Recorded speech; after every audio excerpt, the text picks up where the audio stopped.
आज के एपिसोड में देखेंगे कि वुल्फिंग को किसी ने गोली मार दी होती है। क्या एम्बर भी वुल्फिंग की जान बचाएगी या उसे मरने देगी? तो इस कमाल के एपिसोड को शुरू करते हैं बिना किसी देरी के साथ।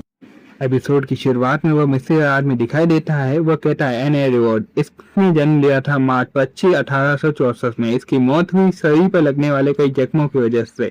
अगस्त 17, 1889 में इसका सफर खत्म हो गया है। साथ ही वह यह भी कहता है कि शैतानों के चेहरे प्यारे हो सकते हैं पर उनका काम नहीं। और वह आदमी अपने पार्टनर साशा को ढूंढने लगता है लेकिन वो दिखती नहीं, जिसके बाद वो देखता है कि वह पेड़ पर बैठी हुई है। वह भी पेड़ पर पहुंच जाता है। वो कहता है कि साशा तुम यहाँ पर क्या कर रही हो, मैं नीचे तुम्हें ढूंढ रहा हूँ। तो साशा जवाब देती है कि मुझे माफ करना, लेकिन ये इंग्लिश के नोट काफी मजेदार थे, मैं तो उनमें खो ही गई थी। वो यह भी कहती है कि लगता है आगे चीजें और भी ज्यादा दिलचस्प होने वाली है। ये सुनकर रिचर्ड कहता है कि साशा जाहिर सी बात है तुम्हें मजा आ रहा है। साशा कहती है हाँ बिल्कुल, इसमें कोई शक नहीं।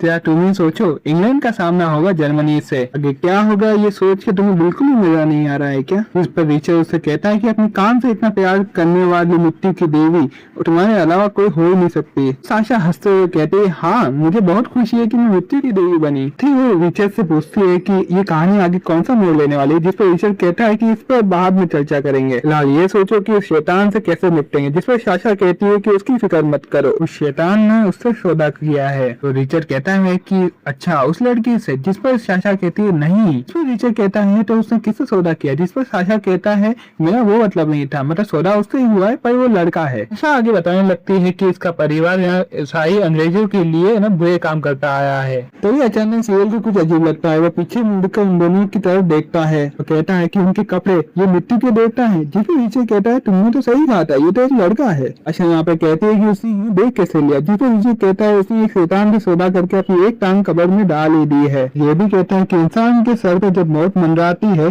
तो उसको हमारी भनक लग जाती है या फिर इसको हमारे देखना इसके परिवार की खासियत हो सकती है। आशा ये सुनकर काफी ज्यादा एक्साइट हो जाती है, लेकिन रिचर्ड कहता है फिलहाल हमें किसी और को लेने जाना है, इसलिए हम यहाँ से चलते हैं। इसके बाद वो दोनों यहाँ से गायब हो जाते हैं। यहाँ पे सीएल कहता है कि वो गायब हो गए, जिस पर सेबेस्टियन कहता है जब भी इंसानों की मौत होनी होती है तब वो दिखते हैं। उनको उन यमदूतों से बेहतर मानूंगा जिनके बारे में मैंने कभी पढ़ा था। यहाँ पे सेबेस्टियन थोड़ा सा परेशान दिखता है। सेबेस्टियन कहता है चलो यहाँ से चलते हैं। यहीं दूसरी तरफ तनाका ग्रेटे हिलबर्ट को अपनी तलवार से काफी ज्यादा घायल कर चुका था। यहाँ पे ग्रेटे हिलबर्ट कहती है कि ये कौन है, बिना किसी आहट के ये मेरे इतने करीब कैसे आ जाता है। तो ग्रेटे हिलबर्ट यहाँ तनाका से दूर जाकर उसको फायर करने की कोशिश करने वाली होती है, लेकिन यहाँ पर मेरिन जो होती है दूर से उस पर गोली चलाकर उसके काम को नाकाम कर रही होती है। हिलबर्ट यहाँ पे अपने आप को बचाने के लिए एक पेड़ के पीछे छुप जाते हैं और कहती है कि इनके पास एक स्नाइपर है, कहाँ पर है वो? बाद वो सोचती है कि यहाँ से पीछे हटना ही अच्छा होगा और वो वहाँ से भाग जाती है।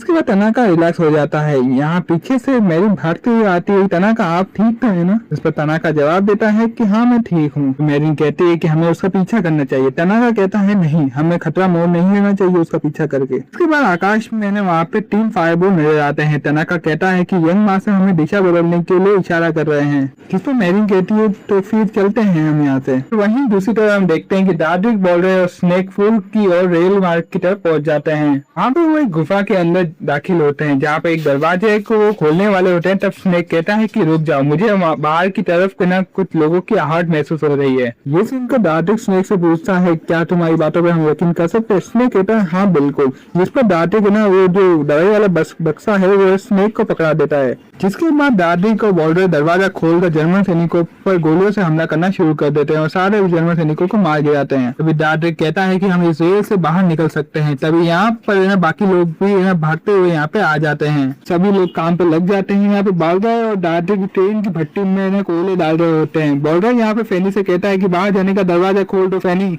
जिसके बाद हम देखते हैं कि फेनी अपनी पावर का इस्तेमाल करते हुए उस दरवाजे के लॉक को तोड़ देता है और दरवाजे को बाहर जाने के लिए खोल देता है। जिसके बाद डार्टिक रेल को स्टार्ट कर देता है और सारे लोग रेल पर सवार होकर बाहर निकलने के तैयार हो जाते हैं। जब वो रेल चालू हो जाती है वहाँ पर वुल्फी भागते हुए आकर कहता है कि राजकुमारी वुल्फी की तरफ देखती है तो वुल्फी ने बंदूक निकाल कर गोली चला देता है। सारे बटलर को ये लग रहा था कि वो राजकुमारी को मारने वाला होता है, लेकिन वो गोली ग्रेट हिलबर्ट पर चला रहा होता है जो कि राजकुमारी को मारने के लिए वहाँ पे आई थी। यहाँ पर ग्रेट हिलबर्ट मरते हुए कहते हैं कि वुल्फी तुमने हमसे गद्दारी की। आप रेल के ऊपर राजकुमारी देख के हैरान हो रही थी कि वुल्फी तुमने ऐसा क्यों किया। तभी वुल्फी रेल के पीछे भागना शुरू कर देता, कहता है राजकुमारी मुझे पता है कि हमने आपसे झूठ बोला हमेशा से। वुल्फी यहाँ भागते हुए राजकुमारी से माफी मांग रहा होता है, कहता है कि मैंने तुमसे इतने वक्त से झूठ बोला, उसके लिए माफ कर दीजिए। लेकिन तभी अचानक पीछे से कोई वुल्फिंग को गोली मार देता है और हम देखते हैं ये और कोई नहीं हेल्डा होती है। वो काफी ज्यादा घायल थी, फिर भी वो सेली के ऊपर गोली चलाने ही वाली थी, तभी सेबेस्टियन और सेल उसके पीछे आ जाते हैं। सेबेस्टियन कहता है कि मैं तुम्हें जिंदा नहीं छोड़ सकता। ये कहने के साथ ही वो हेल्डा के गर्दन पर चाकू मार कर उसे मार देता है। और यहीं दूसरी तरफ रेल के ऊपर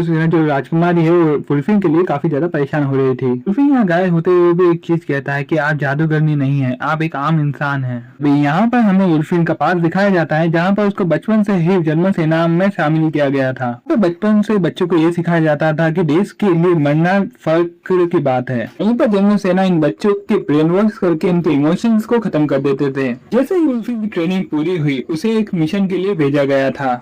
वुल्फिंग का जो पहला मिशन था वो था एमरेज का बटलर बनना, उस पर नजर रखना और जरूरत पड़ने पर उसे खत्म भी करना। यहाँ पे वुल्फिंग राजकुमारी का था, खेलता, उसके कपड़े चेंज करना वगैरह काम करता था। लेकिन यह वुल्फिंग मन में सोच रहा था कि मैंने इतनी खतरनाक ट्रेनिंग क्यों की, एक लड़की का बेबी सीटर बनने के लिए। ऐसे ही एक दिन यहाँ वुल्फ है जो राजकुमारी के कमरे के अंदर जाता है तो वो देखता है कि राजकुमारी जमीन पर सोई हुई है और उसमें वहाँ पर वुल्फिन और उसकी एक तस्वीर बनाई होती है। तो देखकर वुल्फिन है काफी ज्यादा इमोशनल होकर रोने लगता है और इसी वजह से वो ना सेली से काफी ज्यादा अटैच हो जाता है। फिर ये भी कहता है कि आपसे मिलकर मुझे ये पता चला कि दुनिया में एक ही कलर नहीं बल्कि बहुत सारे कलर होते हैं। इस सीन वापस से प्रेजेंट में आता है तो वुल्फिन आंखें खोलता है तो उसके सामने सेली होती है जिसे रेलगाड़ी के ऊपर सीएल और सेबेस्टियन लेकर आए हुए होते हैं। यहाँ पर सीएल सेबेस्टियन को कहता है गर्म छुरी का इंतजाम करो और मेरिन तुम एक साफ कपड़े का इंतजाम करो। सेबेस्टियन वैसा ही करता है, वो चाकू को गर्म करके सीएल को देता है। सीएल कहता है कि इसके मुंह में कपड़ा बांधो ताकि अपनी जुबान न काट ले। यहाँ पे सेली काफी ज्यादा रो रही थी, तब सीएल कहता है कि संभालो अपने आप को। सीएल सेली का मुंह पकड़ के उसे कहता है कि तुम्हें इसे बचाना होगा, यही बचा है जिसे तुम अपना कह सकती हो। वह सेली को चाकू पकड़ा कर कहता है कि यहाँ पे जादू नहीं होते बाहरी दुनिया में, इसलिए तुम्हें अपने हाथों से इसे बचाना होगा। यहाँ पे सेली काफी हिम्मत करके कहती है वुल्फिंग अगर तुम मर गए तो मैं तुम्हें कभी माफ नहीं करूंगी। जिसके बाद सेली ना वुल्फिंग का इलाज करना शुरू करती है। चाकू की मदद से वुल्फिंग के अंदर जो गोली थी उसे निकाल देती है और फिर मरहम पट्टी करती है। यहाँ पे सेबेस्टियन सेली से कहता है कि इसका खून बहना रुक गया है, अगर इसको डॉक्टर सही इलाज मिल गया तो ये बच भी जाएगा। अब ये सुनकर हेम्बर भी खुशी के मारे रोने लगती है वुल्फिंग से लिपट कर। अब यहाँ डाड्रिक भी आ जाता है जो सीएल से कहता है कि तुम अपने बाप जैसे घमंडी हो लेकिन समझदार भी हो। तभी सेबेस्टियन सीएल को कोट पहनाकर कहता है कि मुझे हैरानी हुई कि जब आपने मुझे उसकी मदद करने के लिए कहा था। तो सीएल जवाब देता है कि बाहरी दुनिया में नर भेड़ियों से भी खतरनाक जानवर रहते हैं जिसे हम इंसान कहते हैं। कि सेली को एक रक्षक की जरूरत है और वैसे भी मैंने इतनी जाने ली है तो उसका जिंदा रहना मेरे लिए जीवन बीमा जैसा है। सेबेस्टियन मुस्कुरा के कहता है बहुत अच्छे, लेकिन मेरे होते हुए आपका जीवन बीमा की टेंशन लेना इसका सीधा मतलब है कि आपको मुझ पर भरोसा नहीं है। सीएल मुस्कुरा के कहता है बिल्कुल नहीं, एक तुम ही तो हो जिस पर मुझे जरा सा भी यकीन नहीं। और ये एपिसोड यहीं पे खत्म हो जाता है। अगर तुमको ये वीडियो अच्छी लगी तो वीडियो को लाइक एंड चैनल को सब्सक्राइब करना मत भूलना और कमेंट में बताना मत भूलना कि तुम्हें ये एनीमे कैसा लगा। तो फिर जल्दी मिलते हैं इसके नेक्स्ट एपिसोड में। Bye bye, sayonara.